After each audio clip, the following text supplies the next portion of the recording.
Thank you very much. Thank you very much.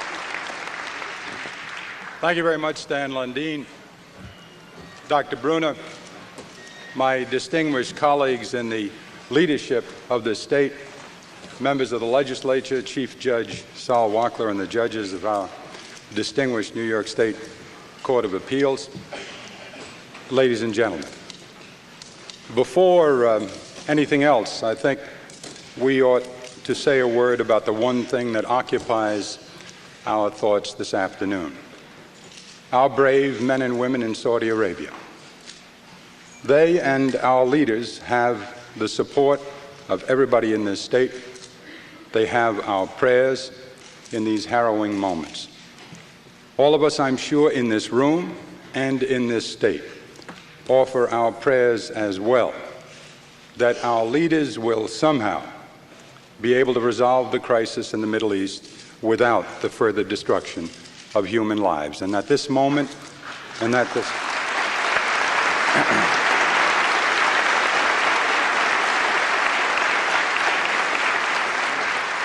and I'm sure we all pray that this moment can then indeed become the beginning of what our President has called a new world order of peace and progress.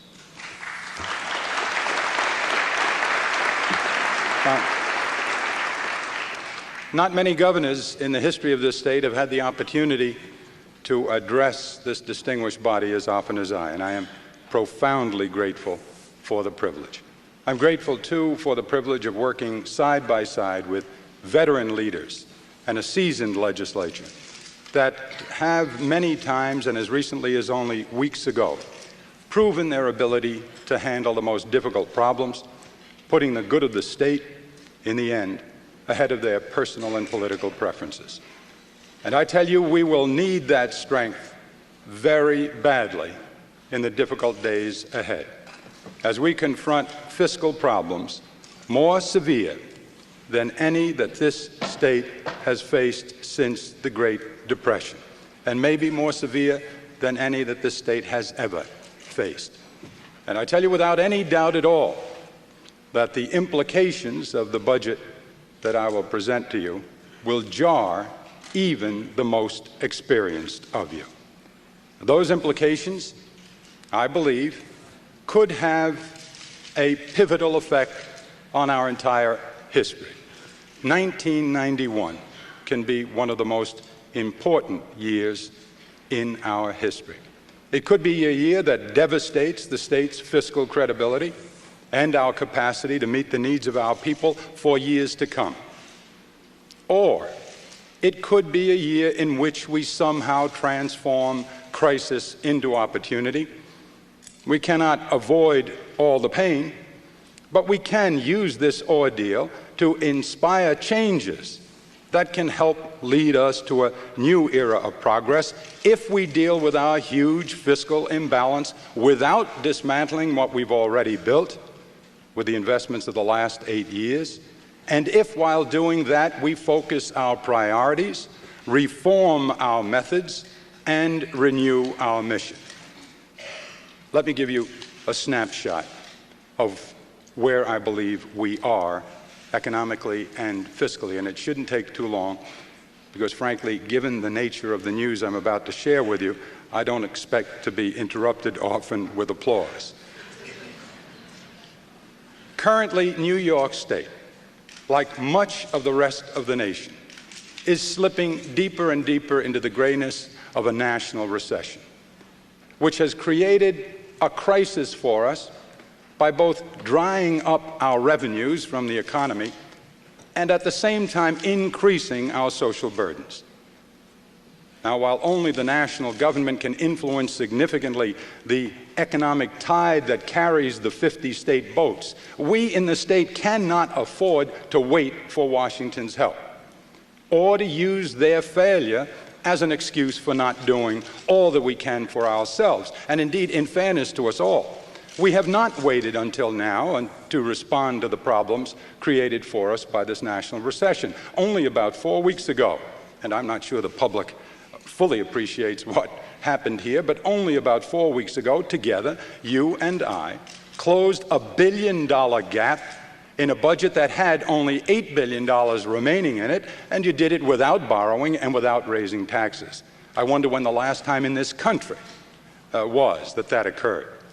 And none of us enjoyed doing it. It was hard. It was personally distressful. And it was politically unpopular. And it was only the beginning. The work ahead will be harder. It will be more painful. And it will be even more unpopular. Make no mistake about it. And it will not be over quickly. Because real and hurtful as it is, the recession is only a symptom of deeper, fundamental problems in our nation's economy, which are making this recession more damaging for New York and all states across the country. The recession, as you know, reduces states' revenues from the economy. After a decade in which the federal government, even in good times, sent us less and less help each year to deal with what were conceitedly national problems. Washington declared war on drugs, commiserated over and over with the homeless, announced that rebuilding our roads and bridges was a national concern, and we all agreed. But then Washington reduced its resources as it increased its rhetoric. Washington, not Republicans, not Democrats, Washington, all of them. The president's a Republican, the Congress is led now by Democrats, all of them reduced what they sent us, even as the decibel level of their speeches grew mightier. As a practical matter, Washington dumped these federal concerns onto state and local governments as new state and local costs for education, for health care, for law enforcement exploded. And now the cumulative weight of this decade-long shift of the burden, combined with the shrinking revenues as a result of the national recession, is crushing many states, including New York. Listen to these numbers. 31 states out of 50 that are home to 85% of the American people are being driven into a sea of red ink. 85% of the American people. Some of those states have deficits larger and more threatening than anything they have ever experienced. And this isn't just a bookkeeper's nightmare. Surely it is that.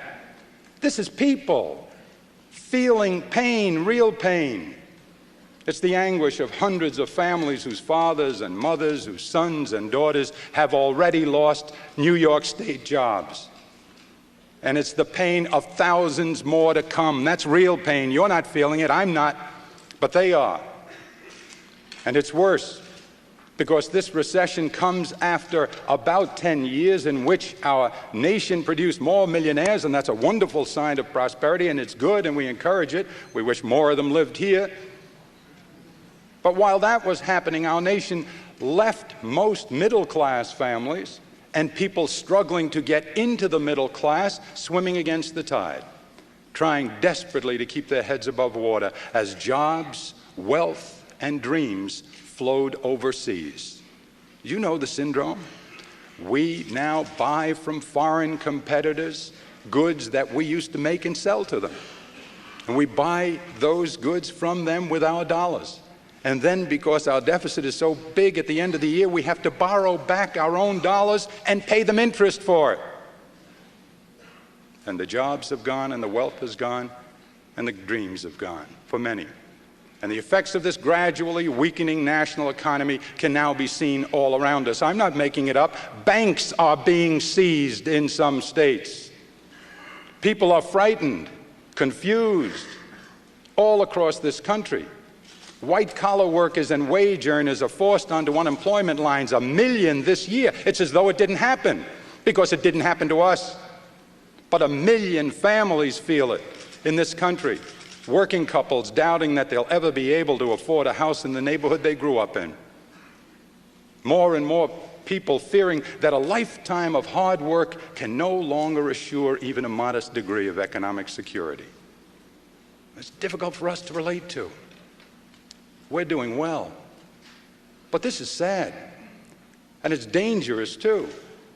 The inherited expectation that each generation could earn at least the comfort and security of Mama and Papa and the generation before, and probably more. The taking for granted of the idea that things would get better, that we would build on the achievements of the last generation, that is a defining American belief. Lose that vision of the American dream, and we lose the nation as we have known it. And so we must find the strength not to let that happen in New York, even without the help that we deserve from Washington, because there's no point in wasting time asking them for it. They won't have it. Their problem is larger than ours, whatever the causes. We don't have time to conduct that argument in too much detail. We have to do it ourselves.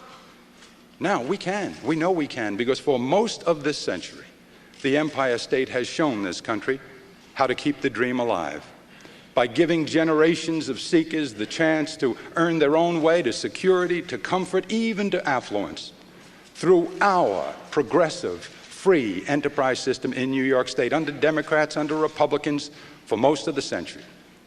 And at the same time, always we have helped those who will never be able to provide for themselves in the free enterprise economy, for reasons we don't understand, because they were born disabled, because God allows them to grow old and weak alone.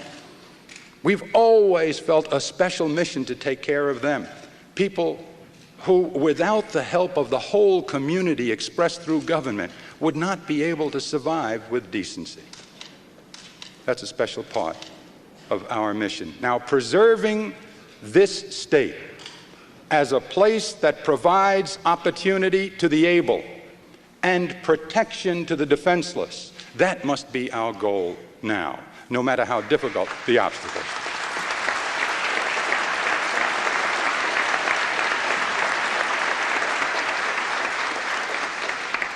It will not be easy. The immediate goal is to live within our means, closing the gap between what we would have proposed to spend and our diminished resources. Now, it's essential that we do this, because if we do not maintain fiscal integrity by taking this bitter medicine, then we lose the capacity to pursue the mission. Then, having done that, our ultimate challenge, while balancing the budget, is to keep alive the vision of America here in New York, giving our people the chance to thrive by helping them become participants and shareholders in a strong New York State economy. And the message before you, shorter than last year's, and the budget to come, charts the course that I propose we follow in meeting those challenges.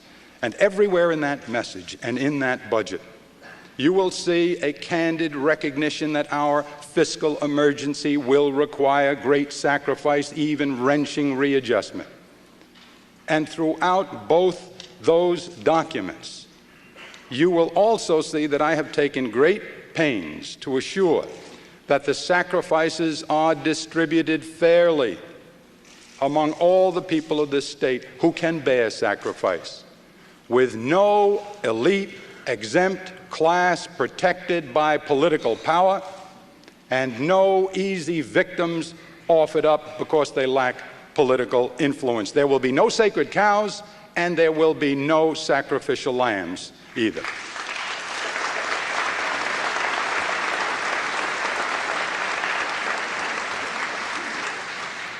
At the same time, you will see proposals that will use this moment of challenge constructively, not through substantial new expenditures, but through refocusing, reform, and renewal, through sharpening our priorities and improving the things that we can do better: economic development, criminal justice, social services, surely education, mental health, while reinforcing the things we already do well. I recommend your close attention to all the details set out in the message, but I ask you to give particular consideration to the areas I will mention for you now briefly. First, our fiscal reforms. Last year's reforms were unprecedented. the Management and Productivity Commissions, the expenditure cap, the end of the spring borrowing. These were very, very good things to do, very valuable things. I applaud the leaders, the controller, for being involved in them. Now we need to implement them, and we need to embellish these reforms with consensus forecasting, with a new fiscal year, and we'll have to give that a lot of thought, but we definitely need a new fiscal year and a timely budget. God forbid we have again the debacle we had last year. Let's all make up our mind. Forget about who did it. Let's not let it happen again. We need a new relationship with local governments. We've talked about this a lot. Now it's time to do it. A new relationship with local governments, as the federal government has abandoned its responsibility to state and local governments, and it has.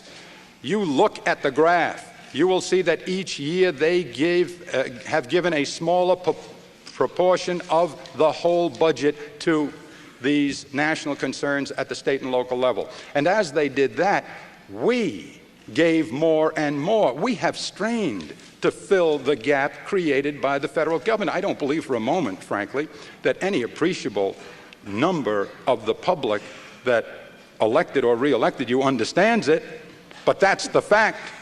That the federal government gave less, we gave more, and if you put the two graphs over one another, they would create something of a cross. You'd see the federal government coming down to the local governments, us going up, and X would mark the spot where we did what we were supposed to do, and they didn't do what they're supposed to do. We right now send in local assistance back to the local governments 70% of all the tax money we raise. We pay the price for raising it politically. We take the heat for raising the taxes. We collect the money. We send it back to the local government, 70%. But it's still not enough. The local governments still, some of them, feel overburdened. And I look forward to working with you and with Mayor Dinkins of the City of New York, our largest local government, with other mayors, with other county executives, with other local officials all through the state, to lessen the burden on them. How do you do that if you don't have wealth to give them? By relieving them of some of the mandates that we now impose. I will offer you the most significant change in our relationship in many years, a long list of reduced mandates that could save local governments hundreds of millions of dollars a year. And all of you who wrote in your newsletters that the real estate taxes are too high and we're shifting burdens, the newsletters in the minority are always a little more, fulsome in their rhetoric for whatever reason. Please, now is the time to get the bill passed. Then then you can really write a newsletter when we get this bill passed. Over $200 million of relief, the mandate relief bill.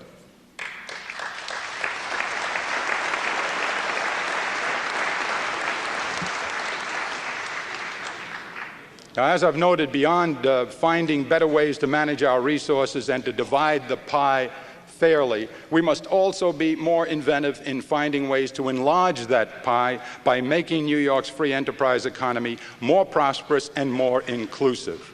But to do that, we have to reinforce all the supports on which any long-term economic growth must rest.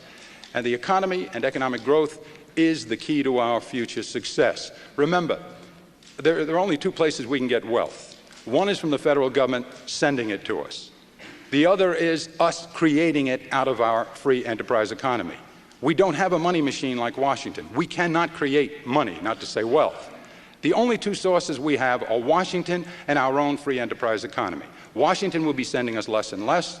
We're not going to accept that easily, but we can predict it fairly confidently for the time being. They'll send us less. Well, then where will you get your wealth? There's only one place, from your free enterprise economy. It has to be stronger. Private business has to do better. They have to buy more. They have to sell more. That must be our direction and emphasis. For whom? For the rich business people. Well, it's good for them, and we applaud them, and we want to see them do well. But we do it so that we can create the wealth that you need to take care of those people who will never be able to handle a job. The wealth that we need to take care of the people who are disabled, the people who grow old, the people who are drug addicted, the people who need to be educated, the people who need to be cared for, who have no one else to do it because there aren't enough in the 1,000 points of light to do it. from the community alone. The wealth we need to do that we will get from the economy. Now, how do we strengthen the economy? One major difference between us and the federal government. The federal government has tried to do it for 2 years by doing one thing. Then forget Democrat and Republican, because it wasn't really like that. Both sides joined in this philosophy. Their philosophy was, give as much wealth back to the wealthy people as you can, and the rest will happen automatically. They will invest it in business, and the engine of the economy will get so excited it will produce jobs and strength for everybody. It didn't work. They put more wealth back into the hands of the wealthy, but it didn't get invested in business. They were off by about $2 trillion. We now have the largest deficit, the largest debt in history. The jobs have gone overseas. What they left out is what we have always known, certainly in the last 8 years in this state, that of course you need capital investments for business. Of course capital is important. But we need other things as well. You need technological excellence. You need a strong, viable infrastructure. You need clean, plentiful, affordable energy. There is no national energy plan. You need an environment that's capable of sustaining healthful and desirable life, and of supplying needed natural resources. And most of all, Washington forgot the most important factor, the human factor. You need resources in the form of capital. You need human resources as well. You need a strong, skilled, and motivated workforce. That's the basic formula for growth. All of these things at the same time, and that's what we've been doing here in New York. That's the formula we followed for 8 years, and it's the formula we have to follow now, even in this difficult year. Now, we will not have a great deal of wealth to invest in all these props to the economy, but be consoled by the recollection that you have already, over the last 8 years, invested very generously in key ingredients of the long-term growth plan, like education. 3.5 times inflation rate just since I've been governor, or thereabouts. Like the infrastructure, remember the bond issues? Like the economic development programs. We have invested. Some people mocked us for spending too much. I don't think we did. We invested in the ingredients of economic growth. Most of all people, the decade of the child, $1.4 billion more over the last 3.5 years. A good investment in human resources. If compassion doesn't suggest to you that you ought to take care of these children, your common sense should. If you're too macho to feel sorry for them or to love them, if you think that's too soft, then think about them as the workforce of the 21st century. We invested in them, not just to salve our conscience, but to build our futures. And that was good. And what it means is we have a foundation here, even if we don't have additional monies to invest in large amounts this year. What we can do is strengthen the whole economic growth series of props through some new thinking instead of new spending. And let me give you just quickly some ideas that I want you to think about and that we will push very hard on you right at the beginning of the session. First, you need capital. You know about the credit crunch. You know that small business, which produces most of the jobs, is having a hard time getting money, even if they're in good shape. Even if the bank is in reasonably good shape. For a whole lot of reasons, the banks have slowed down. I've spoken to Vincent Tese. We propose this year bringing together from public and private sources a $1 billion Excelsior Capital Investment Initiative. It will provide capital to help stimulate growth in small and medium-sized firms, which are our most plentiful source of new jobs, but are being shut out by the credit market now. They need to grow. We'll give them the capital to do it, $1 billion worth.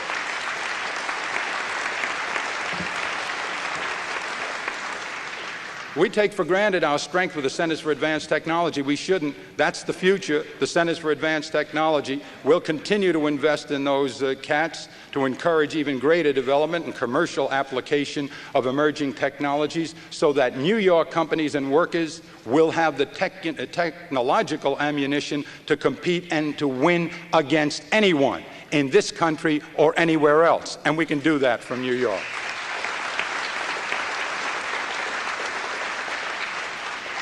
See, it's not so bad that the federal government doesn't send us new money. You know that the federal government has done to highway trust funds what it did to the Social Security funds, right? We're all agreed on that. Forget about what party it is. They took the Social Security money and they put it in the hole in the regular deficit. They cut income taxes, especially on the wealthiest people, cheered themselves for doing it, then took Social Security taxes on the working people, the regressive taxes, took that to fill the hole created by the income tax cut. Okay, we lost that argument. They won't even listen to Pat Moynihan. I don't know why. He makes a very solid, logical case, but they did worse than that. They took the highway trust funds that was supposed to be for us. They took that money to fill up the deficit, which is getting bigger and bigger. Incidentally, the federal deficit is now, as of yesterday, $50 billion worse as a result of the recession they said didn't exist. Yesterday, they admitted that the federal budget is off another $50 billion. You'll recall they put together that magic budget telling you that was going to save $35 billion on the deficit. Now, just from the recession, they're $50 billion behind. That doesn't count Saudi Arabia. We will have to do something else about economic growth. One other piece, a number of other pieces, but one that's very important is our Rebuild New York program. Those highway monies that they have ripped off, they're not coming to us. We had to make up for with 2 giant bond issues. As you know, we were lucky to get them passed. They've worked very well. They run out at the end of 1992. We will talk to you this year about creating some kind of dedicated fund and putting together a stream of revenues for that dedicated fund for roads and bridges and perhaps for mass transportation. We put $10 billion into infrastructure. We have to find ways to continue those investments. And while we will not wait for the federal government to develop a national energy policy that liberates the nation from its addiction to foreign oil, that does not mean we will be without one. We will go forward with our own energy plan, adopted last year, to develop greater energy efficiency and to explore new ways to use our natural resources, including particularly natural gas and hydropower. New York can lead the nation in making a declaration of independence from foreign oil. President Ford, thank you. We should do it, and we can do it.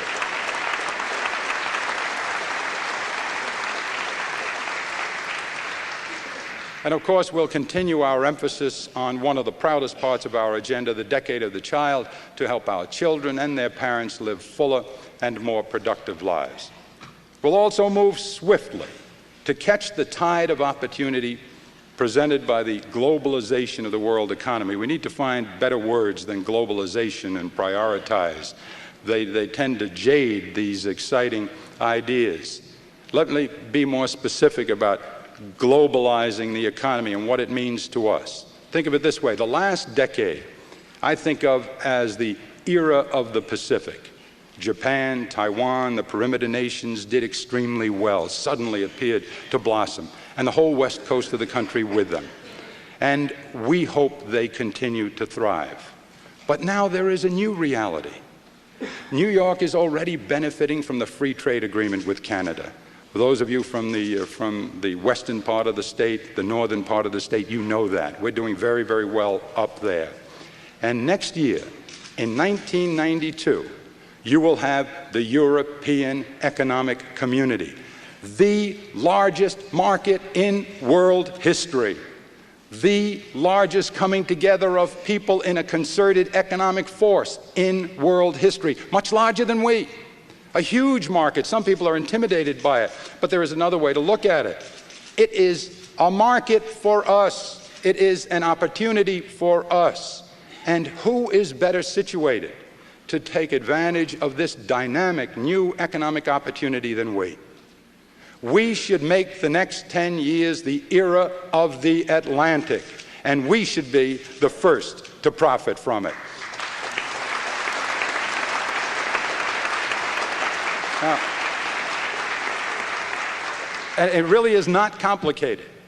Our Global New York program can do it for us by identifying markets overseas and helping New York firms to profit from them and to create new jobs and strengths and opportunities for our citizens. It really is not complicated. I'll give you 3 companies that we've done it with, okay, that most of you will recognize at least one of them.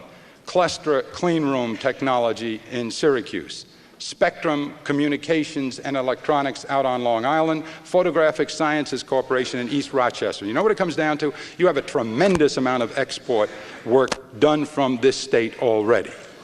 Only 50 companies do 90% of our exports. Only 50 companies in the whole state do 90% of our exports. You try it. You go back to your constituents. You find moderate-sized businesses there who make things that could be used in France.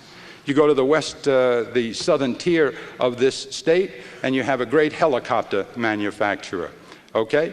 Schweitzer makes helicopters. Where do you think they sell most of them? Saudi Arabia, Africa, Europe. There's a market for helicopters, especially the smaller ones. You go to Tulip up in Niagara. They make recyclable products for recycling. You can use those all over Europe. And you know what happens? You say to the moderate or small business firm, did it ever occur to you that you can export? And they say, well, you know, first of all, we'd have to find out about the markets. We'd have to send people over there. We can't afford it. And then there's language, and there's tariffs, and there's federal regulations. And then we can step in. Government, good, positive, affirmative, intelligent government, saying, we'll do that for you. That's what the Department of Economic Development is for. We'll go over to Europe. We'll go over to the European Economic Community. We will put on a computer where you can sell your goods. We will come and show you. We'll act as consultants to you. We'll show you how to do it. We'll put you together with your opportunity. It is so simple, so eminently achievable that, frankly, it's a little bit embarrassing that we didn't do more of it and didn't do it sooner. Well, now is the moment. We need opportunities to raise new wealth. The global economy is shouting at you. Here it is. And if we don't respond, somebody will respond before we do. There is a great hope for our future right there in Europe. And we're tied to them already. We have natural ties, blood ties, historic ties. Our people, large numbers of them, are tied through families to Europe. It's a natural alliance. We ought to make the most of it. A general category of things. In this time of diminished resources, you look again at some of your ancient strengths. And one intelligent approach that we have taken for a long time in this state deserves renewed emphasis. Instead of encouraging dependence on government through handouts, you know, and handouts can have a kind of numbing narcotic effect on people. They really can. They can suffocate individual initiative if they're not done properly. But instead of doing just handouts, New York has always championed the idea that we ought to help people to help themselves. And this idea, it was called empowerment about 20 years ago, has worked so well for so long that it's now winning converts from people outside the state. Roy, did you notice? People outside the state whose own agendas are undernourished. And they are now saying, well, there's a good idea, empowerment. They think up wonderful new names for it, like New Paranickel or New Paradigm or something like that. But anyway, it's an old New York idea, our belief, for example, that work is better than welfare, laid the groundwork for national welfare reform. Initiatives in New York like the Child Assistance Program, CAP, first in the nation, America Works. Did you read about America Works? Do you know that we hire private people? Entrepreneurs who come and take our welfare cases, women who are looking for work. We'll take them for 4 months. We'll arrange daycare for their children. We'll get them into a work situation. And then after 4 months, when you know it's a success, only then do we pay these entrepreneurs from the private sector. We've spent something like $4.5 million. We've saved something like $4.5 million, and there's no telling how much we can save. That's called empowerment, and it works well. That's what Liberty Scholarships is. That's what kiosks is. And all of those programs we should emphasize, and we will, in the months and years ahead. All of these efforts, and all of the other things that we do to give people capacity, ability to help themselves and to help the whole community, you'll see that they receive strong treatment in our approach and the message that you were given this morning. Now, there are especially rich opportunities for change and improvement in the vital areas of elementary and secondary education. We have already invested an immense amount of wealth in education. Nobody in this state can say that we didn't give enough money to education. Let's be honest. No matter who you are, where you come from, whether you're a suburb, a poor district, the poor districts have a right to complain because they were not dealt with fairly, and we all know it, whatever the political necessities were that make it that way, that's what's happened. The poor people have not received a fair share. But overall, we have 2-3 times the inflation rate.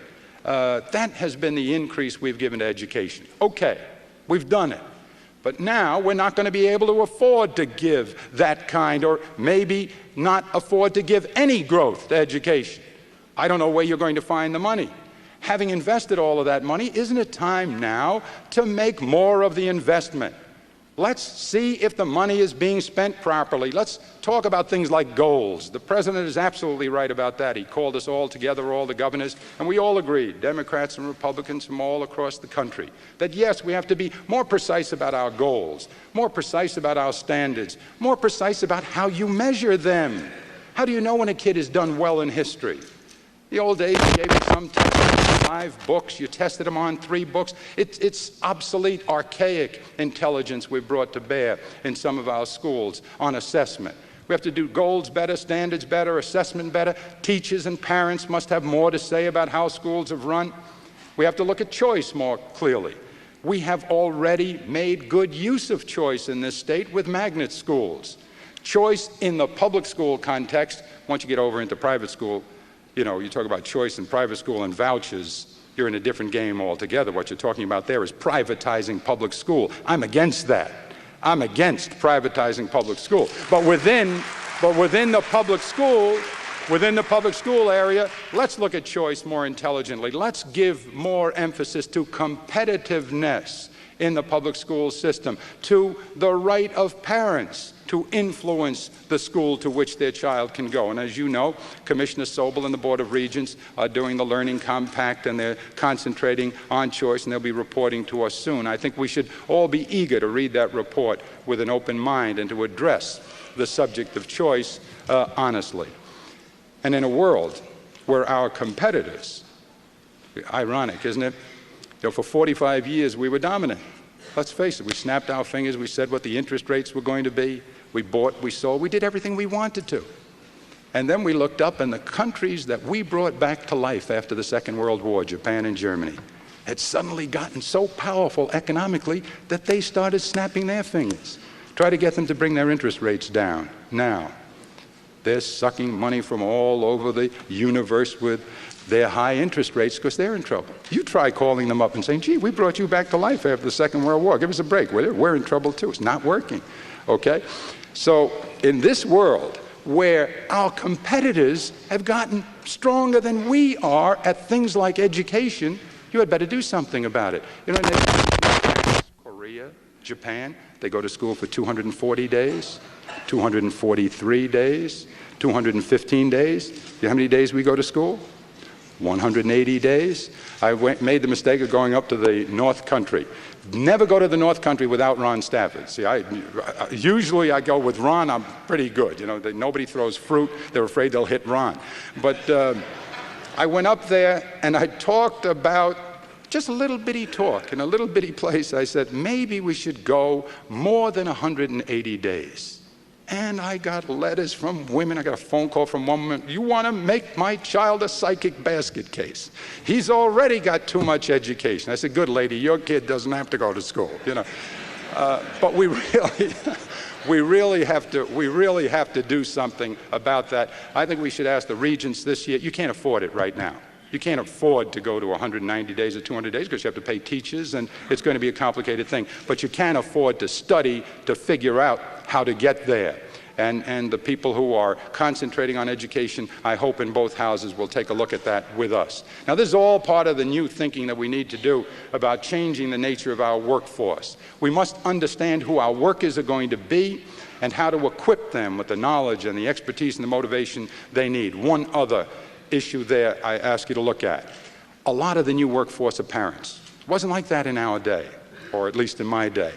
But it is now. Most of the people who are working have other involvements, a lot of working parents. What we're doing now is forcing them to choose. If a woman has a child and they need help at home for that newborn child, and she also needs to work, we force her to make that choice between her newborn child or the job she may need desperately. A man who's working and needs the job, he's not working because some psychiatrist told him it's a convenient way to fill the interval between birth and eternity. He's working because he has to work. And he has an elderly parent and there's no one else to take care of her. He has to choose between the parent who's sick for a short period of time. We should have a family leave bill, family leave legislation that commits the state to the principle that workers are not required to choose between the children they love and the job they need. They didn't do it at the federal level. We should do it here. Okay. So I will offer you a family leave bill as part of the Decade of the Child agenda this year.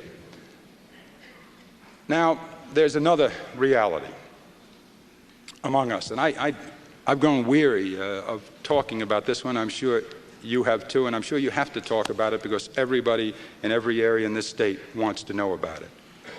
But now we have to talk about it again because of something that's just been done from Washington. There's nothing more threatening to our workforce. Recession is bad, but there's nothing more threatening to our workforce, to our people, to our souls, to our future than the plague of drug abuse. Now, this horrible menace against which the president declared war only a year and a half ago is apparently too tough for Washington to fight. And so, instead of fighting it, they have chosen simply to declare victory. Of all the outrageous things I have heard in my time from Washington, the worst was when they stood up and announced, we're winning the war against drugs. They said that even as drugs ravage our youth, destroy much of our future, make us one of the most violent societies in the world. You think you're winning the drug war? Don't look at any statistics. Come with me. Come with me and Mayor Dinkins. I'll show you the AIDS babies coming out of drug abuse. You want to see a baby this big? Would you believe a baby that big, shaking with addiction, 3 or 4 nurses trying to keep it alive in a hospital in New York City? You're going to tell me that the horrors of drug, we're managing it, boy, the numbers are great. There are more and more AIDS babies. We don't have beds and nurses and equipment for them. You want to talk to me about drug abuse? You want to come with me to the prisons? Ask Tom Coughlin about drug abuse. Who do you think is jamming those prisons so that we don't have the money to build the cells? You want to talk to me about drug abuse? Ask the district attorneys. Not the United States attorneys, because they don't do it. Ask the district attorney. Ask the sheriffs. Ask the people who run the jails, the people who run the prisons. Ask the cops on the street. Anywhere. You show me a county in this state that you represent where some sheriff will step forward and say, the governor's full of baloney. It's great here. It's getting better. Crack is disappearing. They're not doing it anymore. None of that stuff. We don't have those people going crazy with these wild inventions. No, sir. None of that exquisite, exotic violence. It's worse than it's ever been in my old neighborhood, the 103rd Precinct in South Jamaica. Don't believe me? Ask Al Walden. Ask Barbara Clark. Go back and ask the cops. That's the best of all. See, what happens is, politically, what you want to do is dismiss it because you can't handle it. That's why they don't use the R word for hostages, for recession. They didn't use the H word for hostages. They didn't use the T word for taxes. It's a whole approach. Just pretend it didn't happen. We'll declare we won the drug war. Leave it to the states to handle. All right, I'm aggravated, tired, sorry, I have to argue it again, because what difference will it make? You're not going to change their minds. Charlie Rangel will stand up in Congress, make a great speech. He's the only one I know who regularly makes the point. He's right every time he makes it, and nothing good happens. And that's with Democrats running both houses. So we have to do more for ourselves. Number one, you have to renew your commitment to this. Don't let them fool you. And don't let us make the mistake that Washington is making. And don't let us fail of courage and responsibility the way they are failing. I know it's tough. I know it's expensive. I know we're not even sure how many we can bring back with treatment. We don't know how successful treatment will be. We know it's very expensive. but we don't know how successful it can be. With all of that a given, we cannot turn our back on this plague. It will destroy you. It will destroy you. These are your children. And if you don't think of them that way, this is your workforce. And whatever Washington tells you about it's not a problem, and even if it's not a problem in your district, it's a problem in this state, and a very, very big one, and we can't forget it. Some things we have to do. On treatment, for example, let's look again at the people we're putting in the jails. And let's be courageous about this. A lot of them are drug-addicted, non-violent. Now, the violent people you have to put behind bars. We understand that. But if they are non-violent and they're behind bars drug-addicted because they committed another drug crime, and what you're going to do is spend $110,000 or $115,000 to build that cell, $30,000 or so to maintain it for a year, for 2, for 3, for 4, whatever it is, and they come out still addicted, you may just as well stand by the door. Because they'll come out addicted, they'll go back into the community, and they'll come back in no time at all. You know that. So what should you do? We should be more intelligent about it. Punishment, yes. There's no better criminal justice system in the country in terms of punishment. Tom Coughlin runs a very good system. We all know that. We have to find ways to avoid a situation where we're forced to spend and waste millions of dollars on jail cells for people who would be better off in treatment. You can't break that cycle unless you break the addiction. I would rather see them in some kind of treatment program, still under, the threat of penalty of going back into the jail. And I'm going to make some suggestions to you. What we have to do is remember that I'm talking about nonviolence and explain it to the people. If you explain it to the people, they will be with us on this, and we can save a lot of money and do something real about addiction.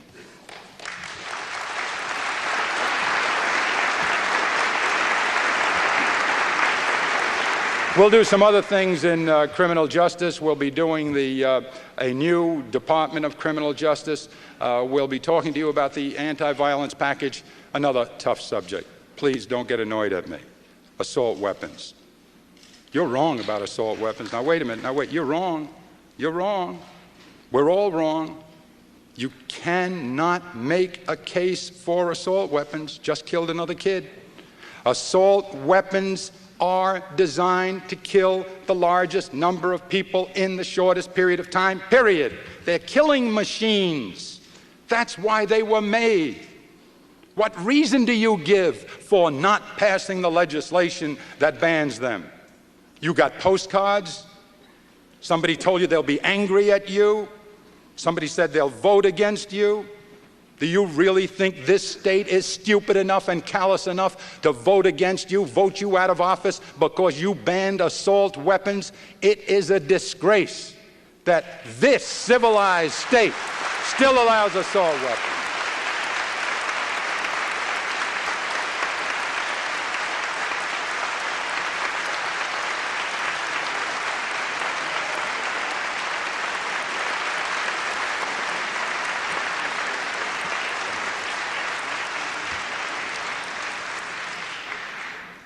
I'll send you a bill, unless you send me one first. At the same time, we know traditional law enforcement, as I said earlier, is not the whole answer. We have to look with greater emphasis at treatment of drug addicts, etc. Punishment is important, but you're going to reach the point where you can't afford all the jail cells. Let's be honest. You know how we built the jail cells we have, right? A lot of purists criticize me for it. The controller, more than a purist, the controller's a very good guy. He's in charge of the books, and I don't want any unnecessary trouble. But the controller was never happy with the way we built the prison cells. You know how we built the prison cells? We had a prison bond issue, and we built them anyway. How? Well, we have lawyers. Lawyers read the book, Urban Development Corporation. That's legal. You mean they intended the Urban Development Corporation to build prisons? That's not the question. The question is it legal? It was legal, and that's how we built prison cells. And it is legal. And it was necessary, and I think it was a good judgment. And I made it. But you can't keep doing that. Where are you going to get the money for all the prison cells? And what I'm saying is, let's be honest about it. You cannot afford to build all the prison cells under the laws as you now have them, and so you had better take another look at the laws. And what I'm saying to you is, if we do it all together, if we do it intelligently, if we do it honestly, it will not be a big lift politically. I honestly believe that. Now, neither a sound economy nor a decent quality of life is possible without a safe, clean environment. Let me give you this one swiftly because I'm over time. The bond issue lost. I'll take the responsibility. It was my initiative, okay? I wish it hadn't. Is that for me taking the responsibility, Faso? Faso, can I tell you something, Faso? I look forward to the day I can applaud you for taking responsibility for anything.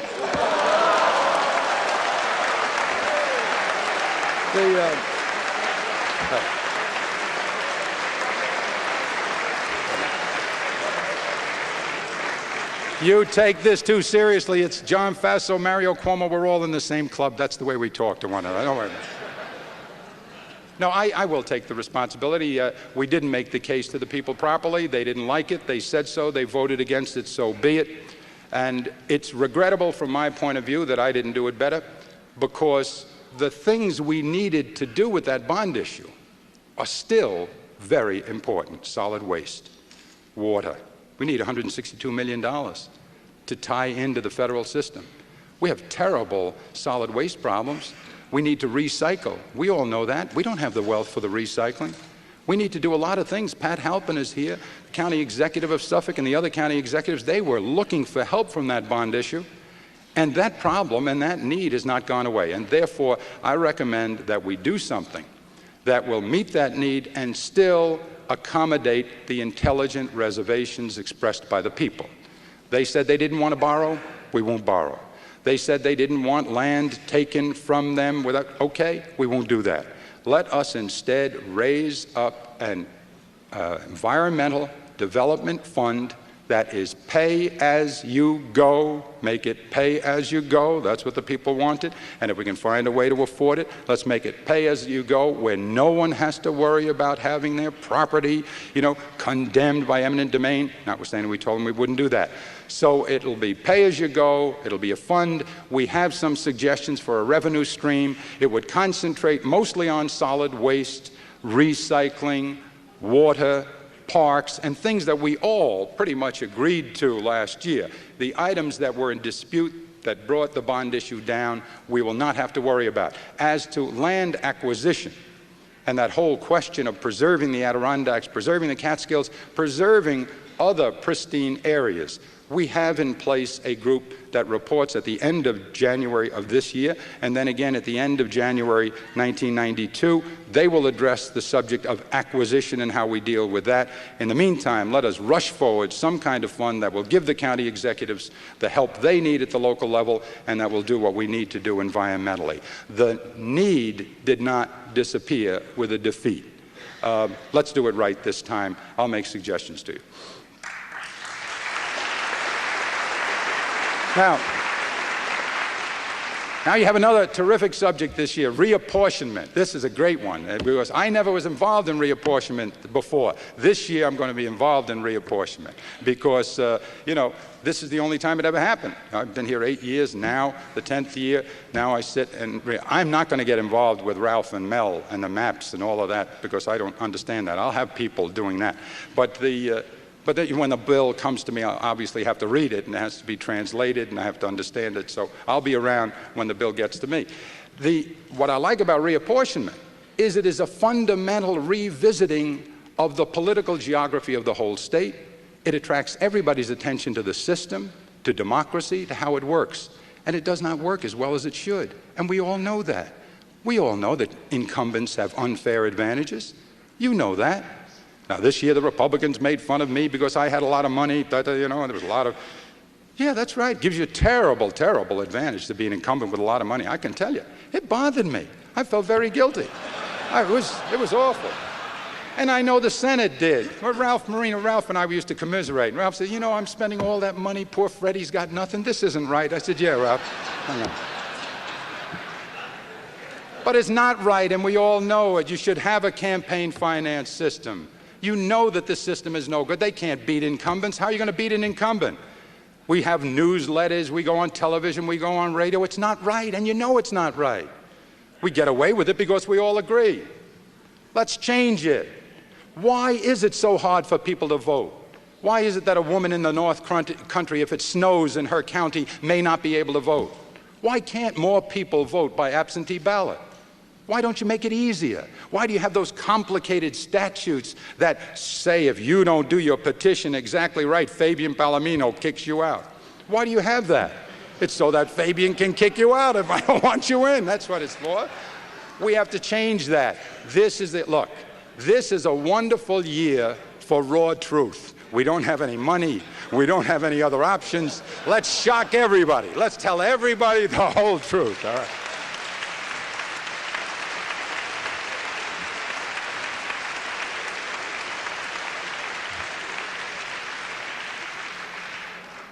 In the months ahead, we're going to consider all these proposals, and I'm looking forward to it. Some of them are going to be very, very exciting, and the book has, I think, a lot of things in it that will please you.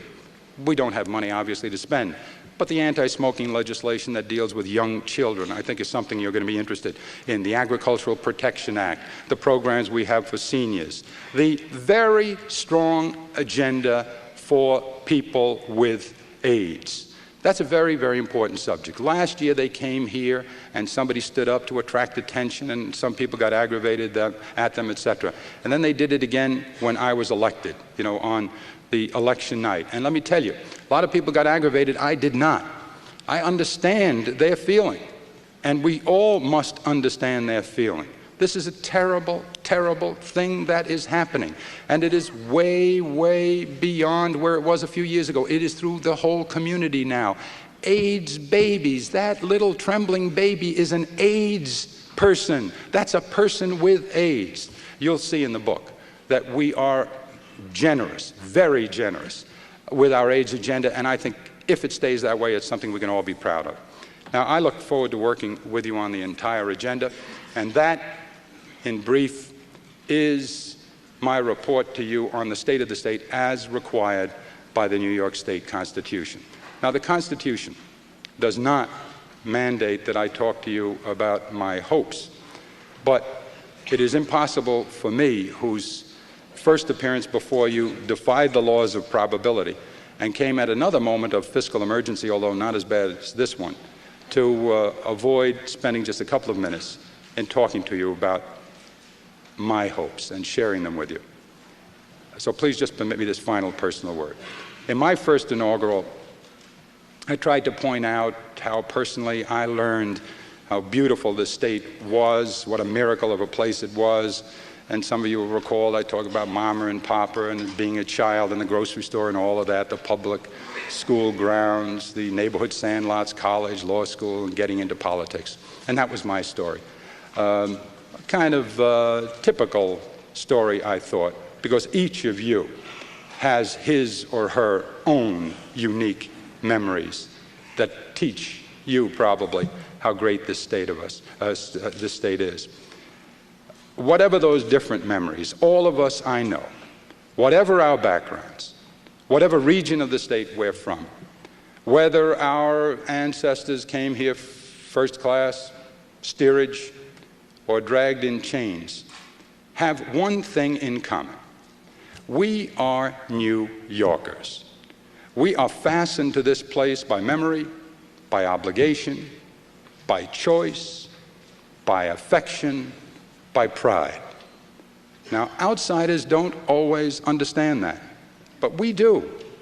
We know because we lived it and because we are living it, that no place, anywhere, at any time in history has provided to more people more possibility, more opportunity, more hope than this great state. That is the truth.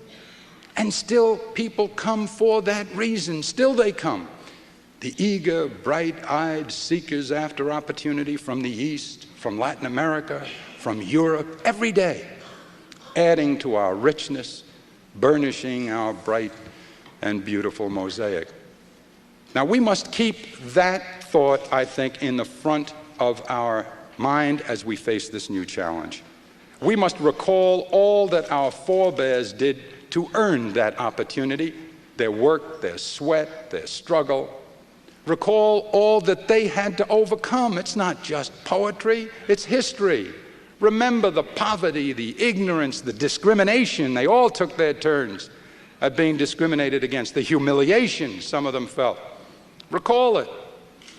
Remember what they taught us about we're at our best when we, each of us, commit to something larger than ourselves, that we are at our best when we think of ourselves as, yes, a family.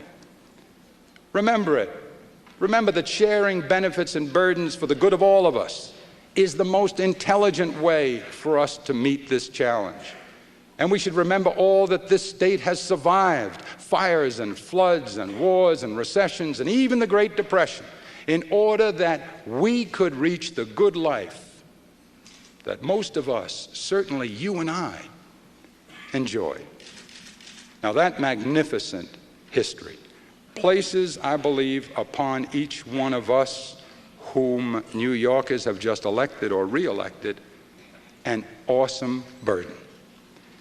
A burden not to be daunted by this very, very serious challenge, not to cringe at it, not to pretend it's not real, not to run away from it. Burden to meet it, to make the cuts, to find the revenue, to take the heat for telling the truth, and still to build.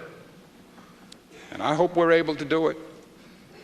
I hope, ladies and gentlemen, we can show the world again how intelligent, how smart, how good New Yorkers can be. That is my hope, and yes, more than that, that is my belief, that we can make hope a waking dream in New York, for New Yorkers and for everyone in this nation that needs encouragement. And we'll do it together. Thank you for listening. God bless you.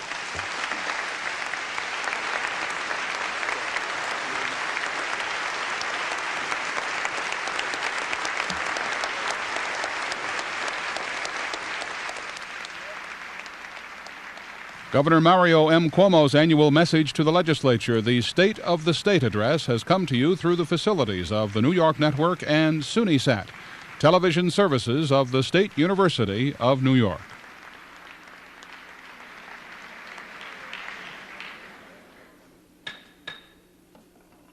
On behalf